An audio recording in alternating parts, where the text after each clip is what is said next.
மத்திய அரசு பொதுமக்களோட நலனுக்காக பல்வேறு திட்டங்களை செயல்படுத்தி வருது.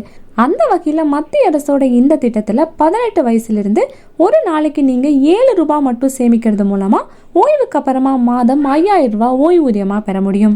அந்த திட்டம் தான் அடல் பென்ஷன் யோஜனா.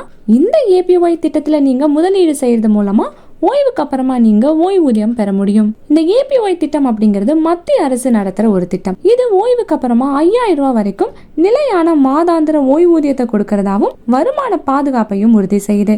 இந்த திட்டம் 2015-2016 அறிமுகப்படுத்தப்பட்டுச்சு. அமைப்பு சாரா துறையில் இருக்க தொழிலாளர்கள் தங்களோட ஓய்வூதியத்துக்காக தானா முன் வந்து பணத்தை சேமிக்க ஊக்குவிக்கிறத நோக்கமா வச்சிருக்கு. ஏபிஒய் அப்படிங்கிறது என்பிஎஸ் கட்டமைப்பு மூலமா ஓய்வூதிய நிதி ஒழுங்குமுறை மற்றும் மேம்பாட்டு ஆணையத்தால நிர்வகிக்கப்படுது. இந்த திட்டம் சந்தாதாரர்களுக்கு குறைந்தபட்ச மாதாந்திர ஓய்வூதியத்தை உறுதி செய்யுது. மாதாந்திர ஓய்வூதியம் மாதத்துக்கு 1000 ரூபாயிலிருந்து 5000 ரூபாய் வரைக்கும் இருக்கும்.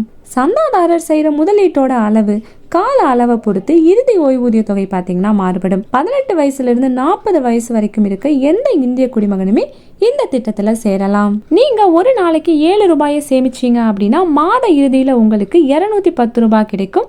18 வயசுல நீங்க ஏபிஒய் கணக்கு திறந்து 210 ரூபாயை நீங்க முதலீடு செய்யறது மூலமா 60 வயசுல ஓய்வு பெறும்போது 5000 ரூபாய் மாதாந்திர ஓய்வூதியமா பெற முடியும். அதுவே நீங்க 25 வயசுல ஏபிஒய் கணக்கு திறந்தீங்கன்னா இந்த திட்டத்துல 5000 ரூபாய் மாதாந்திர ஓய்வூதியம் பெறறதுக்கு 376 ரூபாய் மாதம் பங்களிப்பு செய்யணும்.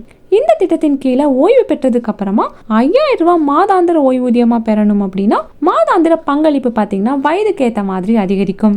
30 வயசுல இருந்து நீங்க ஏபிஒய் கணக்கு திறந்தீங்கன்னா மாதம் 577 ரூபாயை முதலீடு செய்யறது மூலமா உங்களுக்கு ஓய்வு காலத்துல நீங்க ஓய்வு பெறும்போது 5000 ரூபாய் ஓய்வூதியமா பெற முடியும். அதுவே 35 வயசுல கணக்கு திறந்தீங்க அப்படின்னா 902 ரூபாயை மாதம் நீங்க பங்களிப்பு செய்யறது மூலமா உங்களுக்கு 5000 ரூபாய் ஓய்வூதியமா பெற முடியும்.